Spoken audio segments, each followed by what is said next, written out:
Sean todos bienvenidos a esta conferencia del día de hoy, sábado. Estamos 11 de octubre del 2025. Ya tenemos, ¿verdad?, tiempo que no hacíamos conferencia. Vamos a retomar nuevamente. Gracias a los que nos miran a través de las diferentes redes sociales, Facebook, TikTok, YouTube, ¿verdad? Y a los que nos acompañan aquí a través de la plataforma de Zoom. Gracias por estar pendientes siempre de las conferencias y el día de hoy vamos a continuar la conferencia de la segunda llegada del Señor, una conferencia que es muy importante y nos aclara, nos revela lo que es la segunda venida, cómo se va a producir, cómo, cuándo y dónde. ¿Recuerdan? Entonces vamos a retomar eso, vamos a compartir pantalla para iniciar este estudio del principio divino, recordándoles también que si tienen alguna pregunta, algún comentario que quieren hacer o algo que tal vez tengan duda, pueden preguntar en los comentarios o pueden también levantar la mano los que se encuentran aquí en la plataforma Zoom y aquí pues con gusto nosotros le respondemos basándonos en el principio divino, por supuesto. Entonces vamos a compartir pantalla, vamos a dar inicio y bueno,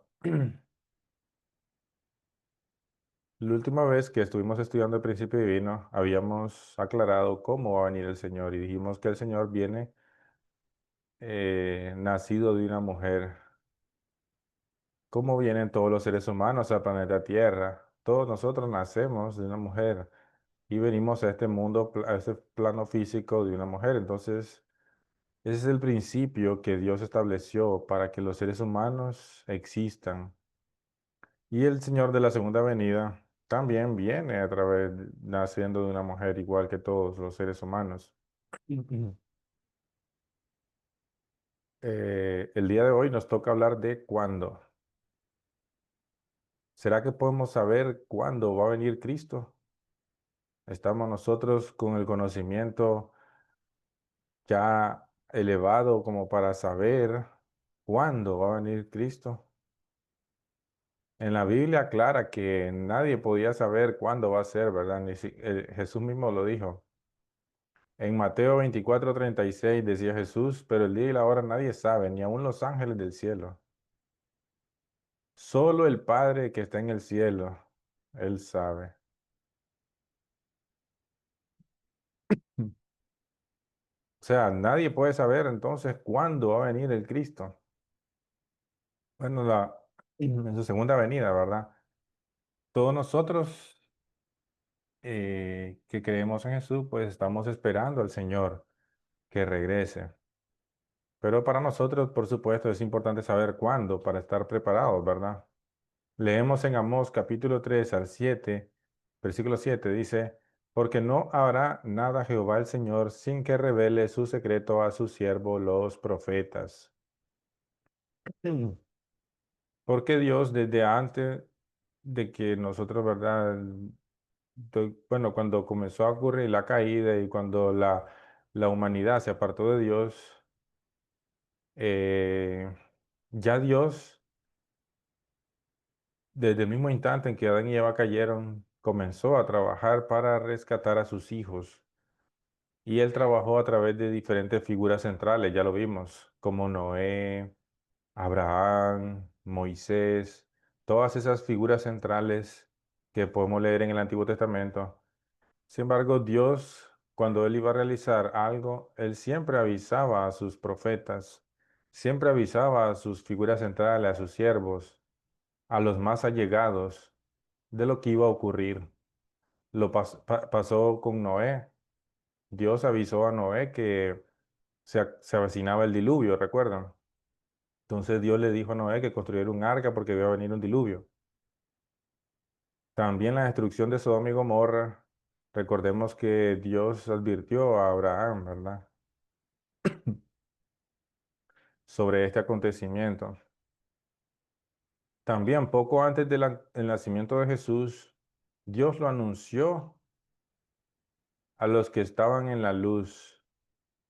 María y José, la familia de Zacarías, los tres reyes magos. el profeta Simón, la profetisa Ana y los pastores.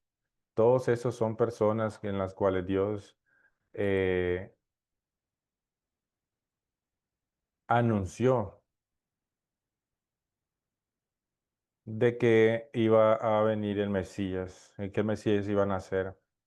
Entonces, Dios es alguien que nos avisa de antemano lo que Él va a realizar. No simplemente lo hace sin ningún tipo de aviso o revelación, sino que Él nos hará saber a su tiempo cuando el Señor venga de nuevo. Siempre lo ha hecho así Dios, siempre lo va a hacer así. Así es como Dios trabaja a través de su providencia. Por supuesto, como dice aquí justamente esta diapositiva, perdón, voy a ponerla más grande. Justamente como dice esta diapositiva aquí, que Dios anunció a los que estaban en la luz. ¿Eso qué quiere decir? Que tenemos que estar preparados para que Dios nos pueda hablar a nosotros, nos pueda dar una revelación. Nosotros tenemos que estar en la luz, o sea, estar preparados. Pero si nosotros nos perdemos en este mundo lleno de vicios, de maldad, de pecado, ¿verdad? Y nos llegamos a contaminar también de esos pecados, entonces muy posiblemente y difícilmente que nosotros vamos a poder escuchar la voz de Dios. O sea, no vamos a poder escuchar. Entonces, por eso dice que tenemos que estar en la luz, o sea, estar preparados. Y entonces podremos escuchar cuando el Señor venga en la segunda venida, podemos escuchar la voz de Dios, su revelación, su dirección, y nosotros podemos recibir este mensaje. Entonces, al acercarse la segunda venida, Dios le revelará a los que están en la luz y preparados, es lo que acabo de decir. En Mateo 25, del 1 al 13, dice, las vírgenes prudentes podrán recibir al novio y asistir a la boda. Velad pues, porque no sabéis el día ni la hora en que el Hijo del Hombre ha de venir. Mateo 25, del 1 al 3. Entonces imagínense que le preguntaban a Jesús y Jesús decía que nadie sabe, ni los ángeles del cielo saben, solo el Padre lo puede saber. Y entonces, ¿cómo nosotros podemos saberlo? ¿Cuándo va a venir Cristo? ¿Será que Dios ya nos reveló cuándo va a venir Cristo? A través de alguna conferencia que ya hayamos visto, de estas mismas conferencias de principio divino, ¿será que Dios ya nos pudo revelar cuándo va a venir Cristo? Sí, ¿verdad? A través de la conferencia de los ciclos históricos que ya vimos y que recomiendo a todos aquellos que estén escuchando esta conferencia a que la busquen esa conferencia. Pueden buscarla en YouTube, pueden buscarla en este mismo canal de Facebook, más abajo se encuentra. Y yo le voy a estar subiendo más videos sobre esta conferencia también, sobre los paralelos históricos y cómo vemos que la historia se repite con años similares, periodos de tiempo similares y figuras centrales similares, a pesar de que ha pasado muchos años, sin embargo, la historia se vuelve a repetir como una espiral. Esto es debido a que ya vimos como cuando una figura central falla, entonces Dios elige a otra figura central y por eso la vuelve a hacer pasar por las mismas condiciones que pasó la primera figura central que falló. Por eso que los acontecimientos se repiten. Entonces, estos paralelos históricos nos dan números, ¿verdad? Dios es un Dios matemático, Dios no hace nada al azar, nada está hecho eh, sin ninguna fórmula, sin ninguna ciencia, ¿verdad? El universo entero, el cosmos, todo responde a un principio y a un patrón perfectamente matemáticamente bien establecido, bien construido por Dios. Entonces, Dios es el primer matemático, ¿verdad? De todos. Y Dios utiliza, por supuesto, los números y Dios, vamos como a través de la historia, ha ido trabajando con la humanidad y han pasado, digamos, desde Abraham hasta los jueces, 400 años. Hmm. Ya sabemos por qué 400 años, ¿verdad? 400 años de esclavitud en Egipto, porque Abraham no cumplió bien con su porción de responsabilidad, o sea, se le olvidó partir las aves, entonces ellos tuvieron que pasar ese periodo de años. Pero bien, lo importante aquí a tener en cuenta en esta diapositiva es los años.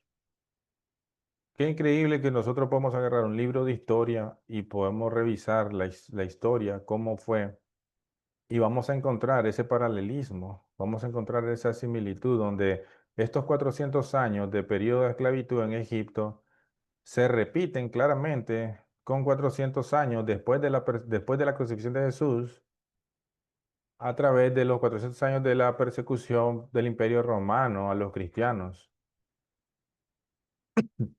Recordemos que los primeros cristianos sufrieron y ellos fueron perseguidos y se creía que los primeros cristianos pues eran lo peor de lo peor, ¿verdad? Los cristianos era como una religión satánica, hereje, y por eso los perseguían, incluso los sacrificaban, ¿verdad? Porque ellos pensaban que era lo más malo que podía haber. Sin embargo, resultó después de eso, después de 400 años, que el cristianismo se convirtió en la religión oficial en Roma. Entonces son 400 años que hacen paralelismo a los 400 años de esclavitud en Egipto. Entonces, si nosotros sacamos nuestra calculadora, ¿verdad? Y hacemos los cálculos con 400 más 400, 800 más 120, 520 más 400, perdón, 920 más 400, 1320 más 210, 1530 más 400, nos da un total de 1930. O sea que desde que Abraham y sus familiares, ¿verdad? Recuerden, fueron a Egipto y estuvieron de esclavos en Egipto, comenzó ese periodo de 400 años, hasta que Jesús llegó, se cumplieron 1930 años de completo. Podemos sacar la calculadora, podemos sacar cuentas y ahí están los 1930 años. Mm. Pero Jesús no fue aceptado, ¿verdad? Todos sabemos que Jesús fue rechazado por el pueblo de Israel y tuvo que ir por el camino a la cruz. Entonces Jesús dijo que volvería nuevamente a completar la misión que dejó a la mitad, ¿verdad? Que dejó incompleta, que es la salvación total. Entonces, desde que Jesús se fue crucificado hasta nuestros días, actualmente, si nosotros sacamos la cuenta, también nos va a dar 1930 años, porque Martín Lutero, que fue el que inició la reforma religiosa en el año 1517 con las 95 tesis. Entonces, Martín Lutero inició lo mismo que Malaquías, ¿verdad? En el año, al 400 años antes de Jesús, o sea, 1530. Podemos decir, Malaquías apareció. Entonces, al igual que Malaquías, Martín Lutero estableció esta reforma religiosa que dio inicio a la preparación para la segunda venida. Este es el último periodo de la historia, que es de 400 años. Entonces son 1517 más 400, nos da un total de 1917, ¿verdad? Mm. Entonces, eh, por eso el principio divino nos aclara que el periodo en el cual el Señor de la segunda venida tenía que venir, donde ya estaba todo cumplido, es el periodo entre 1917 y 1930, por el hecho de que Martín Lutero no vino en el año 1530 exactamente, ¿verdad? Por supuesto, hay un pequeño despasaje en los años, no son exactos, ¿verdad? No va a ser el día exacto, el segundo exacto, justo con el minuto exacto, no. Sino que hay un pequeño despasaje, hay un pequeño, podemos decirlo, diferencia de años, pero el número está ahí, el número es igual, el número es el mismo. No podemos decir que por un año ya la fórmula no funciona. No es así, ¿verdad? Eh, entonces, repito, desde Martín Lutero hasta nuestros días, bueno, actualmente, ¿verdad? 1930, hasta el año 1930, pasaron esos 400 años, que era la preparación para la segunda venida. Entonces, si nosotros sacamos cálculos, ya pasó el tiempo, ¿verdad? O sea, así como cuando Jesús vino en su primera llegada, desde Abraham hasta Jesús, recordemos que con Abraham, Isaac y Jacob se estableció el fundamento de fe y sustancia para que naciera el Mesías. Entonces, de Abraham, de esta familia Abraham hasta Jesús, son 1930 años. Entonces, está bien, fallamos, no aceptamos al Mesías, lo rechazamos. Boom, el Mesías tiene que ir a la cruz y entregar su vida para poder nosotros poder ser salvos espiritualmente. Está bien, y entonces el Mesías dice que va a venir nuevamente. Ok, entonces el Mesías va a venir. ¿Qué quiere decir? Que como este periodo de la venida del Mesías por primera vez fracasó, se perdió, entonces tiene que repetirse nuevamente. Por eso los años se repiten nuevamente, 400 años, 120, 400, 210, 400. Se repiten y eso entonces nos aclara también lo que estábamos hablando de los ciclos históricos.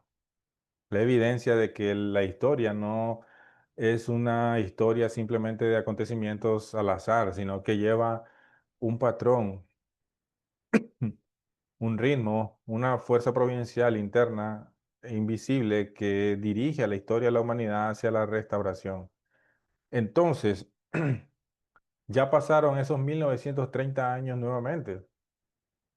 Quiere decir que Dios va a enviar sí o sí al Señor de la segunda venida. O sea, no tiene por qué esperar. Si ya el fundamento se estableció, ya el fundamento se cumplió. Ya pasó, entonces el Señor tuvo que haber venido desde el año 1917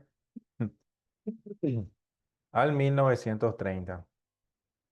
En ese periodo de tiempo ya se había cumplido todo el fundamento necesario para que naciera el Mesías en su segunda venida, para que viniera nuevamente. ¿Cómo va a venir el Mesías? Ya hablamos que viene nacido de una mujer. ¿De dónde viene el Mesías? Ya lo vamos a ver, que viene también de un pueblo elegido, así como lo hizo con Jesús, así como hizo Jesús en su primera venida. Pero este Señor de la segunda venida, habíamos dicho, es otra persona, es alguien más, no es el mismo Jesús, sino que es alguien más que viene a completar la misión de Jesús. Y eso es algo muy importante que tenemos que entender, y ya lo habíamos explicado también en la conferencia anterior, de que el Señor de la segunda llegada es otra persona en sí. Por eso la Biblia dice, con mi nuevo nombre, y mi nuevo nombre dice la Biblia. ¿Por qué? Porque es otra persona, pero viene con la misma misión que tenía Jesús. ¿Cuál es la misión de Jesús? Jesús venía a cumplir la misión que tenía el primer Adán, que es establecer las tres bendiciones: crecer, multiplicar y dominar. Y si las tres bendiciones Jesús las puede hacer, entonces quiere decir que el reino de los cielos se establece. Entonces el Señor de la segunda venida viene también con la misión de cumplir las tres bendiciones. O sea, viene en la posición del tercer Adán. Porque Jesús es el segundo Adán. Entonces el Señor de la segunda venida es el tercer Adán, que viene a cumplir las tres bendiciones: crecer, multiplicados y dominar. Y de esa forma establecer el reino de los cielos en la tierra. Entonces, está claro, ¿cuándo va a venir Cristo en su segunda venida? La segunda venida del Señor se producirá entre 1917 y 1930. Y esta diapositiva pues lo deja bien claro, ¿verdad? No hay nada donde perderse aquí. Si alguno tiene alguna duda, puede hacérmelo saber, puede mandarme algún mensaje, algún chat, y con gusto lo vemos y lo platicamos. Porque esto no es algo que nosotros estemos inventando, no es algo que el principio divino está sacando así o inventando, no. Esto lo pueden ir y revisar en los libros de historia y ahí está. Cada periodo ahí se encuentra, de 120 años, 400 años. O sea, ahí está, es matemática. Y repito, si todo el fundamento está cumplido, todo el fundamento está hecho y completado en su totalidad, Dios no tiene por qué esperar. Dios no tiene por qué esperar a enviar al Mesías. Dios lo va a enviar, sí o sí. Porque Dios es lo que necesita, lo que más anhela es enviar al Mesías cuanto antes. ¿Para qué? Para establecer su reino de los cielos lo más pronto posible. Dios no puede estar esperando, ¿verdad? Ni un segundo. Dios no quiere estar esperando ni un segundo más. a esperar a que nosotros, ¿verdad?, decidamos si sí, si no, Dios va a actuar. Y lo que Dios más quiere es establecer el reino de los cielos lo más pronto posible. No quiere esperar, como les digo, un segundo más, sino lo más pronto posible. Entonces, apenas el fundamento esté listo, cuando ya se haya cumplido todos estos años, el Mesías entonces puede nacer. Y en efecto, el Mesías nació en el año entre 1917 y 1930. Y bueno, ya estamos en el año 2025.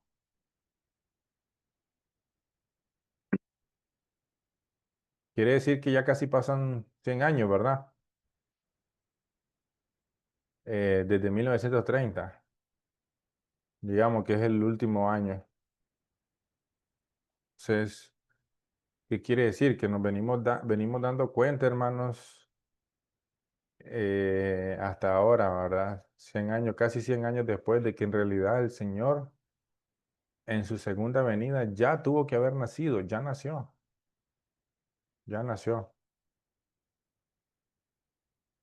Entonces vamos a ir viéndolo más adelante, vamos a ir revelando más y más. Entonces, partes de la verdad. Ahora la conferencia se centra en la pregunta ¿dónde? ¿Dónde va a nacer el Cristo? ¿Dónde volverá? En Apocalipsis capítulo 7 versículo 2 dice, vi también otro ángel que subía donde sale el sol y tenía el sello del Dios vivo. El sol sale por el oriente. Entonces, el ángel que tenía el sello de Dios, que es la segunda venida de Cristo, nacerá en un país de oriente. Y bueno, todos sabemos, ¿verdad?, que Oriente, las principales religiones, eso también era de Medio Oriente, ¿verdad? Han venido de Oriente. Budismo, hinduismo, confucianismo, etcétera. ¿Por qué? Porque el planeta Tierra, la humanidad, en sí, el planeta Tierra se divide también como en una parte más interna, más espiritual, que es el Oriente, y más externa, materialista, que es el Occidente. Y podemos ver lo que es así también, ¿verdad? Vemos que Occidente es muy materialista, muy material, ¿verdad? Sin embargo, Oriente se ha caracterizado por ser más espiritual. ¿Qué calificaría a una nación para recibir la segunda venida? Tiene que ser una nación con una dispensación nacional de 40 para la separación de Satán. Recordemos que el 40 es el número que Dios utiliza una y otra vez para poder separación de Satanás, para poder hacer la separación de Satanás, como una condición de indemnización. El ser humano, cuando una vez que es invadido, tiene que establecer para poder separarse de Satanás y que Dios pueda reclamarlo. Entonces, el número 40 es el número que tiene que estar también relacionado con esta nación. O sea, esta nación tuvo que haber tenido algún periodo de indemnización o alguna relación con este número 40 que Dios utiliza una y otra vez en su providencia divina. También tiene que ser una nación de sacrificio que demuestre que realmente eh, se ha sacrificado por el bien de los demás y que ha puesto en práctica los principios de Dios. Porque no podemos decir que es una nación que pueda conocer a Dios o que, como dice el punto 3, que sea el objeto del corazón de Dios, o sea, que entienda a Dios, si no se ha sacrificado, si no ha vivido ese tipo de corazón de sacrificio. Porque para que nosotros podamos entender el corazón de Dios, tenemos que vivir nuestra vida también así como una vida de sacrificio, o sea, una vida por el bien de los demás. Cuanto más nosotros lo hacemos, cuanto más nosotros nos sacrificamos a nosotros mismos por el bien de los demás, por el bien común, el bien de la humanidad, entonces más y más vamos a poder entender el corazón de Dios. Esta nación elegida también tiene que tener esa actitud, ese tipo de corazón para poder entender a Dios. ¿Cómo podemos decir que es una nación que está cerca de Dios y no demuestra este corazón, verdad? si es una nación asesina, si es una nación guerrera, si es una nación invasora, no podemos decir que es una nación que esté del lado de Dios. También tiene que ser una nación con un buen fundamento cristiano. ¿Por qué? Porque el cristianismo es el tronco, podemos decirlo así, con el cual Dios está trabajando. Sabemos que Dios influencia a todas las religiones, por supuesto. Dios inspira a todas las religiones para que hagan el bien. Y por supuesto, eso ayuda a las personas a conectarse con Dios, ya sea el budismo, confucianismo, otras religiones que no sean cristianas. Por supuesto que ellos reciben el amor de Dios también. Pero Dios tiene un centro. Y el centro de Dios, el centro por el camino donde Dios está trabajando es el cristianismo. Por el simple y sencillo hecho de que ahí el cristianismo se centraliza en el Mesías, que es el Hijo de Dios. Entonces, ninguna de las otras religiones pone énfasis o centraliza sus enseñanzas en el Mesías, solo el cristianismo. Por eso, el cristianismo es como la religión necesaria, requisito necesario para esta nación escogida. O sea, que tiene que ser una nación con un buen fundamento cristiano. Y también tiene que ser una nación que tenga profecías mesiánicas, así como lo tenía el primer Israel. Recuerdan que había muchos profetas, que había muchas profecías y que había muchas personas que tenían el conocimiento y de que Dios iba a enviar al Mesías a su tierra. Ellos tenían esa identidad, ellos no eran cualquier pueblo al azar que no sabía que Dios estaba, no, ellos sabían que Dios estaba con ellos y ellos sabían de que Dios iba a enviar al Mesías. O sea, que ese es un requisito importante también que esta nación tiene que tener, que son las profecías mesiánicas, tiene que tener esa identidad mesiánica. O sea, que ellos sepan de que ellos son los elegidos y que Dios va a enviar el Mesías a través de ellos, ¿verdad? Eso es importante. ¿Y hay alguna nación preparada para la segunda venida como Israel fue preparada para la venida de Jesús? ¿Hay alguna nación que cumple esos requisitos? Hay algunas personas que piensan que la venida del Señor en su segunda venida va a regresar en Israel nuevamente. Sin embargo, Jesús lo aclaró y dijo que no es así. En Mateo 21, 33 al 40 podemos leerlo, que es la parábola de los viñadores. Eso fue cuando Dios eh, le encargó la viña a ciertos labradores para que ellos producieran, ¿verdad? Entonces, cuando Dios, el dueño de la viña, envió a su hijo, entonces los labradores lo mataron, lo apedrearon, ¿verdad? Porque dijeron, este es el heredero, entonces matémoslo y quedémonos con la herencia. Entonces, esa profecía nos aclara de que cuando venga el Señor en su segunda venida, eh, el Señor no va a llegar ahí, a Israel. ¿Por qué? Miren lo que dijo Jesús aquí, cuando venga pues el Señor de la viña, o sea, porque ellos mataron al hijo, recuerden, ¿verdad? El dueño de la viña envió a su hijo, ¿por qué? Porque al principio ellos mandaban a los siervos, bueno, el Señor de la viña mandaba a los siervos, a los labradores, ¿verdad? Pero ellos lo pedraban, lo mataban a los profetas, que son los siervos. Entonces el dueño de la viña dice, voy a mandar a mi hijo, entonces a él sí lo respetarán porque es mi hijo. Y por el contrario, no lo respetaron y terminaron y lo mataron, ¿verdad? Entonces, ¿qué es lo que va a hacer el dueño de la viña con esos viñadores, con esos labradores? Y entonces le dijeron a Jesús, a los malos destruirá sin misericordia y arrendará su viña a otros labradores que le paguen el fruto a su tiempo. Por tanto, os digo que el reino de Dios será quitado de vosotros y será dado a gente que produzca sus frutos. Dijo Jesús. Está claro, esta parábola de los viñadores es muy, muy clara. Pueden leerla, despacio, aquellos que aún creen, le digo porque yo sí conozco, he visto gente que aún cree que el Señor va a regresar en Israel nuevamente y que Israel sigue siendo el pueblo elegido de Dios. Cuando en realidad los israelitas de hoy en día, el pueblo de Israel, los israelitas, ni siquiera creen en Jesús, ni siquiera son cristianos, ellos siguen siendo judíos, ¿verdad? Ellos se quedaron solamente hasta el nivel del Torá, la época de Moisés. Ellos no creen que Jesús es el Mesías. Ellos están esperando al Mesías por primera vez y aún todavía no lo han recibido. Entonces, ellos no están calificados. ¿Por qué? Porque ellos rechazaron al Mesías. Y el Mesías vino hace 2025 años y lo rechazaron. O sea, ¿cómo pueden ser ellos los elegidos de Dios?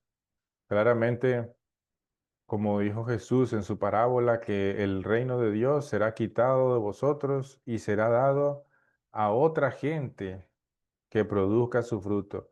Por supuesto, no se lo va a dar a cualquier otra nación, tiene que ser una nación que tenga estas cualidades que ya mencionamos antes, ¿verdad? No es cualquier nación tampoco, pero está claro de que Israel no es ya la nación escogida de Dios. Sí era la nación, es una nación que Dios cuidó, protegió, amó, educó durante muchos años.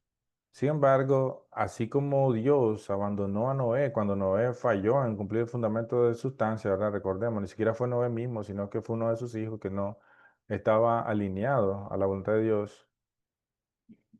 Entonces Dios abandonó a Noé, Dios abandonó a Adán también. O sea, Dios, lo que quiero decir es que Dios no es que Dios tenga, eh, sea malo, ¿verdad? Que lo abandone o que elija a otro grupo, a otra persona, a otra nación, sino que esa persona o esa nación hace la condición para que Satanás pueda invadirlo. Entonces Dios ya no puede seguir trabajando con esa nación. Los israelitas fueron invadidos por Satanás porque crucificaron a Jesús. Entonces ya Dios no puede seguir trabajando con esa nación. Por mucho que haya personas que digan que no, que Israel, que el elegido de Dios, no. Sí fue la nación el escogida de Dios. Sí lo fue en su momento. Pero la providencia de Dios continúa, continúa. Y si un grupo, una nación no cumple su parte de responsabilidad, entonces Dios va a escoger a otra nación que rinda su fruto. Eso ha sido así desde siempre y lo seguirá siendo hasta que el reino de los cielos sea establecido. ¿Me entiendes? Entonces, eso es lo que tenemos nosotros que entender realmente. Y aquellos que piensan aún y que se oponen a esta idea que estoy diciendo ahorita, les invito a que lean entonces la parábola de los viñadores. Ahí está clara. Ahí está clara. No podemos nosotros omitir lo que no nos gusta de la Biblia y solamente acarrar aquellos versículos que sí nos gustan. No. Tenemos que ser parejos. Y eso es algo que me gusta del principio divino, ¿verdad? Ya se lo había dicho antes también, de que nos explica todo. Todo lo abarca y no hay versículos, no hay nada que contradiga la enseñanza del principio divino, sino que todo se entrelaza y todo se conecta, así como un rompecabezas, ¿verdad? Todo viene así como un rompecabezas, se conecta y calza a la perfección. No hay nada que no se pueda explicar. Entonces, no expliquen ciertos versículos porque les gusta, entonces eso lo resaltan. Y aquellos que se oponen a esos versículos, que no pueden explicarlo, o que están en contra de esa idea que ustedes enseñen, los dejan de lado, los ocultan, los tapan como que si no existieran en la Biblia, ¿verdad? Entonces no es así. Y está claro aquí entonces. Cuando el pueblo de Israel rechaza a Jesús como Mesías y le conduce a la muerte, pierde la calificación de ser la nación elegida. El cristianismo, los que aceptaron a Jesús como Mesías, se convierte en el segundo Israel, el cristianismo. Es por eso que el Señor en la segunda venida tiene que venir en una nación cristiana con un buen fundamento cristiano. Y si nosotros estudiamos todas las naciones de Oriente, vemos que ninguna de ellas se compara a Corea. Porque China es comunista, no creen, el comunismo ustedes saben que niega la existencia de Dios. Todas las otras religiones, perdón, todas las otras naciones practican diferentes religiones y no el cristianismo. De hecho, es raro ver que una nación de Oriente sea cristiana, porque generalmente en Oriente solo hay budismo, confucianismo, hinduismo, todo esto, ¿verdad? Religiones que no son cristianas. Sin embargo, en Corea es una nación muy cristiana realmente. Es el cristianismo más poderoso del mundo está en Corea. Es muy raro, siendo una nación oriental, es muy raro que Corea sea cristiano. También Corea tiene una dispensación nacional de 40 para la separación de Satanás. Entonces, el tercer Israel de Corea, vendría siendo Corea, pasó esos 40 años desde 1905 hasta 1945. Fue el periodo de persecución bajo la anexión de Japón. Hmm. Entonces, ese periodo de tiempo de 40 años equivaldría a ese número 40 que es necesario para la separación de Satanás. También es una nación de sacrificio. La división de Corea del Norte y del Sur después de la Segunda Guerra Mundial también es algo que nos da a entender de que es la nación elegida. Porque recordemos, Dios siempre, desde que Adán y Eva cayeron, ¿qué quiso siempre hacer Dios? Separar al ser humano de Satanás, separar a sus hijos de Satanás. Y dividió a Adán en dos, Caín y Abel. Uno con el cual el Dios pueda trabajar, que es Abel. Y Satanás trabaja más, tiene más apego con Caín. Entonces vemos la gran diferencia ahí, una persona dividida en dos, en Caín y Abel, para que Dios, el bien y el mal, puedan trabajar y puedan nuevamente unirse, centralizado en el bien. Ese es el propósito de la separación. La separación del bien y el mal no es para que haya guerra infinita y para que el conflicto exista, sino para que la unión se produzca, la unión de ese conflicto se produzca centralizado en el bien. Entonces el bien llega a absorber el mal. Y eso mismo pasó también con la nación de Israel. Recordemos que Israel se dividió en dos, en el norte y Israel del norte, que habían varias naciones, habían 10, y Judá del sur, que eran dos naciones, ¿verdad? Dos tribus. Eh, y todos los profetas venían del sur. Todos los profetas que Dios enviaba los venían del sur para profetizar y hacer que el pueblo se arrepintiera. Y eran enviados al norte y ahí es donde lo apedreaban, los mataban. Por eso Jesús decía, ¿verdad? Más adelante, tú que matas a los profetas, ¿verdad? Tú que apedreas a los profetas, a todos los profetas que a ti te son enviados, decía Jesús. ¿Por qué? Porque no eran bien recibidos en el norte. Y esto debido a que siempre ha sido así, ¿verdad? La parte de Caín, la parte del mal intenta aniquilar, exterminar el bien, intenta matar a aquellos que están del lado del bien, destruir. Por el contrario, el lado del bien intenta persuadir, intenta abrazar, intenta unirse con el lado de Caín, el lado del mal, para traer victoria para Dios. Y eso pasó con Corea también. Corea se dividió en Corea del Norte, Corea del Sur. Lo mismo que pasó con Israel, la nación acogida de Dios, la nación elegida, lo mismo pasó con Corea. Y si nosotros vemos claramente en Corea están las dos filosofías.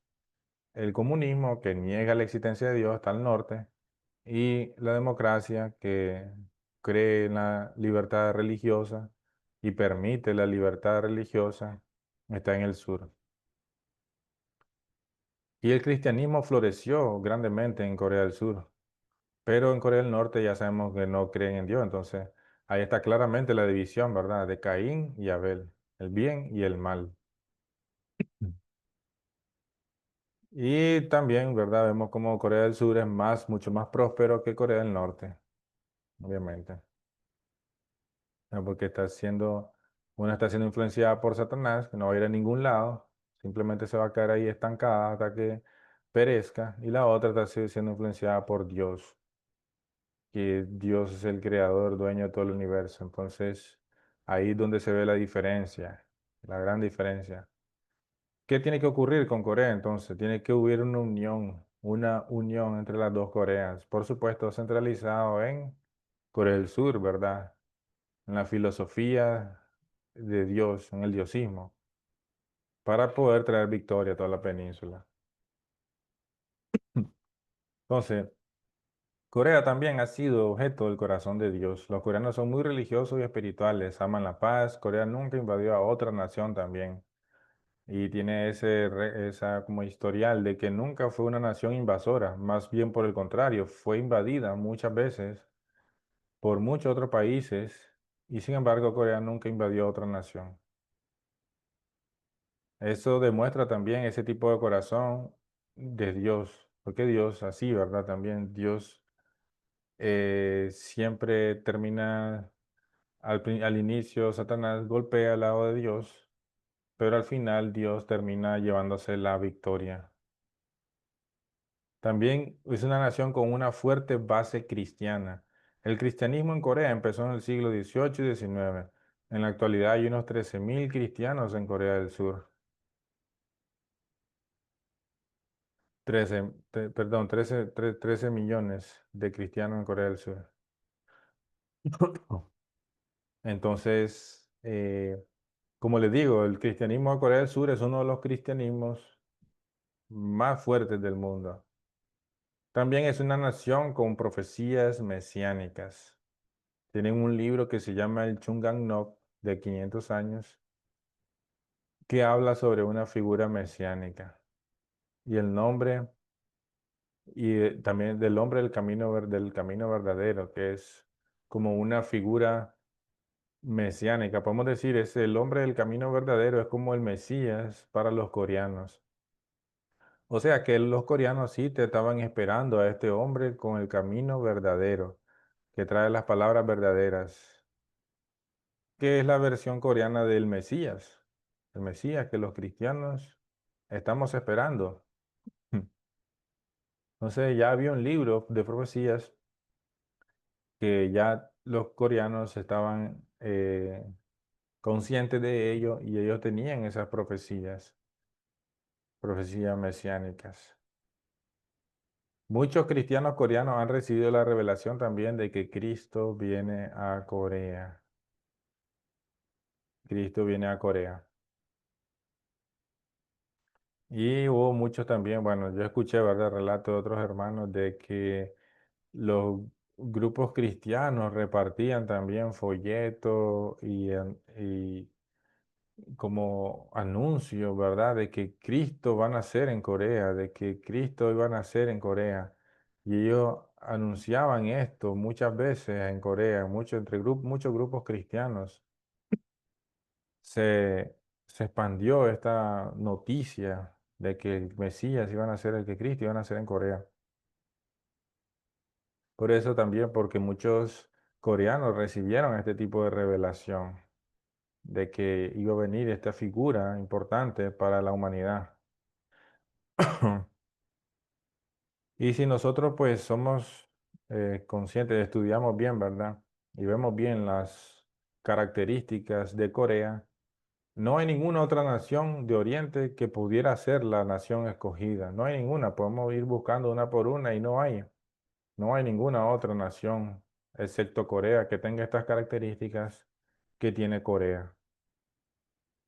Esta división entre el bien y el mal, esta historia de sacrificio, esta nación con profecías mesiánicas, estos 40 años que pasaron de persecución, de 1905 a 1945. Entonces, todos esos son puntos importantes, claves, que nos da a entender de que en realidad Corea era la nación donde Cristo tuvo que haber nacido entre el año 1917 y 1930. Entonces, eh,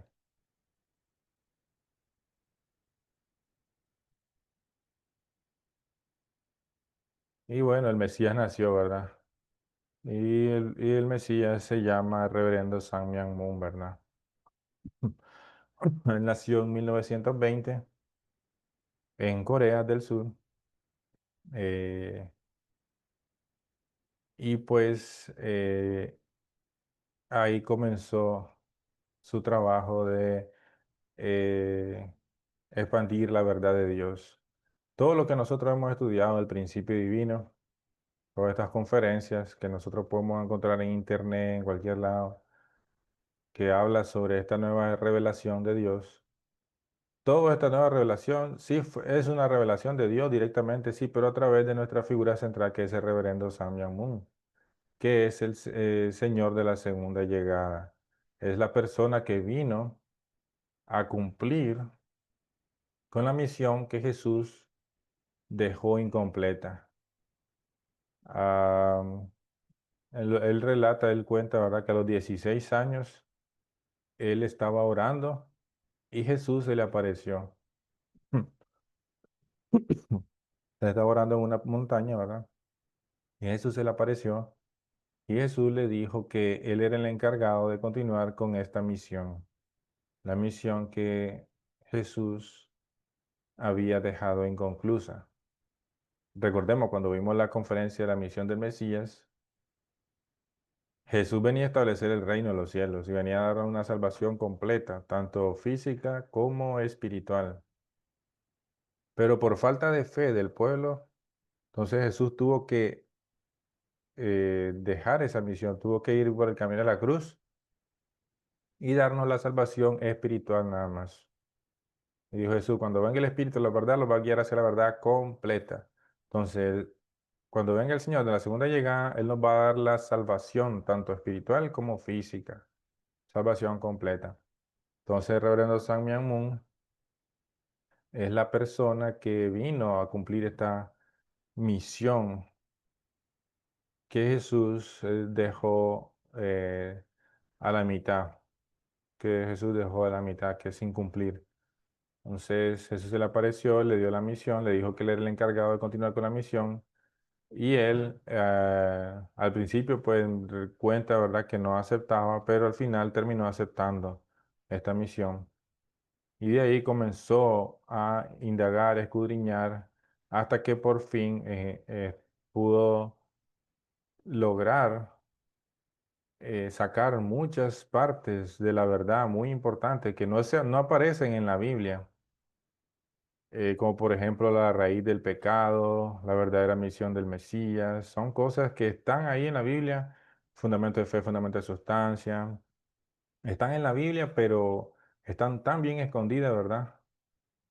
Porque el reverendo Samuel Moon en realidad no solamente escudriñó la Biblia, sino muchos otros textos y también, sino mundo espiritual también. Fue al mundo espiritual a preguntar directamente ciertas figuras centrales que habían fallado al mundo espiritual, como por ejemplo la parte de Noé, de por qué, de Cam, ¿verdad? ¿Qué había pasado? También como por ejemplo muchas figuras centrales en búsqueda de la verdad, hasta que finalmente pudo escribir el libro que hoy todos conocemos, que podemos tener acceso, que es el Principio Divino, que es toda esta nueva revelación que Dios nos quiere dar para estos tiempos, para que complementa al fin y al cabo la Biblia. No contradice, porque muchas personas piensan que el Principio Divino es como la Biblia del unificacionismo y que la Biblia la dejamos aparte. En realidad no es así. El Principio Divino es el testamento completo. Es como el Nuevo Testamento no contradice al Antiguo Testamento, ¿verdad? Ni tampoco cuando Jesús dio su palabra había que eliminar el Antiguo Testamento porque ya tenemos el Nuevo Testamento. Jesús no. Ambos son necesarios y uno se complementa con el otro. Lo mismo el principio divino. El principio divino es un complemento de la Biblia en sí. Es como el testamento completo, o sea, el libro siguiente del Nuevo Testamento. Y que no contradice, ni anula, ni mucho menos, sino que se complementa con todo, con el primer libro de Génesis hasta el último del Apocalipsis. Es un complemento perfecto, donde nos explica claramente la providencia de Dios. Entonces, a todos aquellos que no han no han escuchado o no han visto ese libro, El Principio Divino, se los puedo llegar a llegar a dar electrónicamente también para que lo lean. Es increíble, es una de estas nuevas revelación, ¿verdad? Les invito a que lo estudien y que puedan sacarle provecho, porque estamos en tiempos en los cuales son los últimos días, ¿verdad? Los últimos días y tenemos que estar bien despiertos. Entonces, si este mensaje le ha llegado a alguno de ustedes, es por alguna razón, ¿verdad? Hay alguna razón. El cielo quiere que ustedes sepan esta verdad. Y los padres verdaderos, recordemos que cuando Adán y Eva cayeron, se convirtieron en padres falsos. Entonces, Dios quiere restaurar esos padres falsos y establecer los padres verdaderos. Y eso se estableció en el año 1960, cuando el reverendo Sammy Moon se casó con su esposa, la doctora Hak Jahan Moon. Y ellos establecieron a los padres verdaderos. Hay toda una historia, ¿verdad? Todo. Vamos a hablar sobre la filosofía de los padres verdaderos en las próximas conferencias. Y bueno, los padres verdaderos del cielo, la tierra y la humanidad fueron establecidos en el año 1960. Y pues ahora ya solo depende de nosotros. Nos toca a nosotros cumplir nuestra parte y injertarnos al linaje verdadero de Dios. Porque la misión del Mesías, ¿cuál es la misión del Mesías? Primordial, es establecer el fundamento, el reino de los cielos. El reino de los cielos. Y el reino de los cielos se establece como multiplicando el linaje de Dios, multiplicando los hijos de Dios. Porque cuando Adán y Eva cayeron, se multiplicaron los hijos de Satanás. Entonces, tenemos nosotros que recibir esta bendición de los padres verdaderos para poder reinjertarnos al linaje verdadero de Dios. O sea, salir del linaje de Satanás e injertarnos al linaje de Dios. Y poco a poco el reino de los cielos se va a ir construyendo, porque es paso a paso, ¿verdad? Es como una semilla de mostaza que va poco a poco creciendo hasta que se hace un árbol grande. Entonces, eh, ese es el propósito de la venida del Mesías. Entonces, hermanos y hermanas, ahora todo depende de nosotros, ¿verdad? Que nosotros cumplamos nuestra porción de responsabilidad frente al cielo.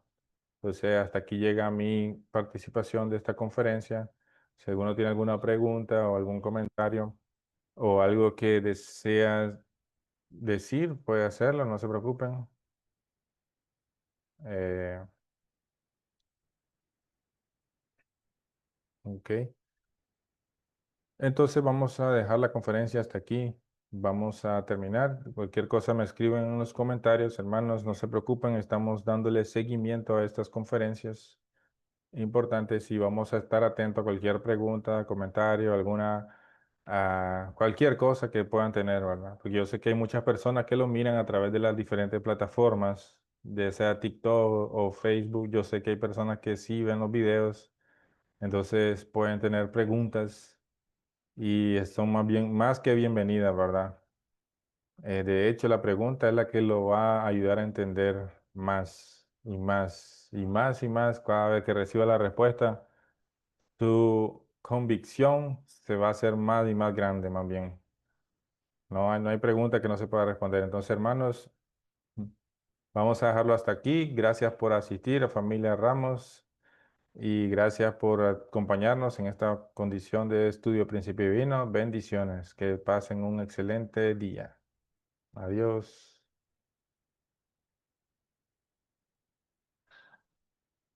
Adiós.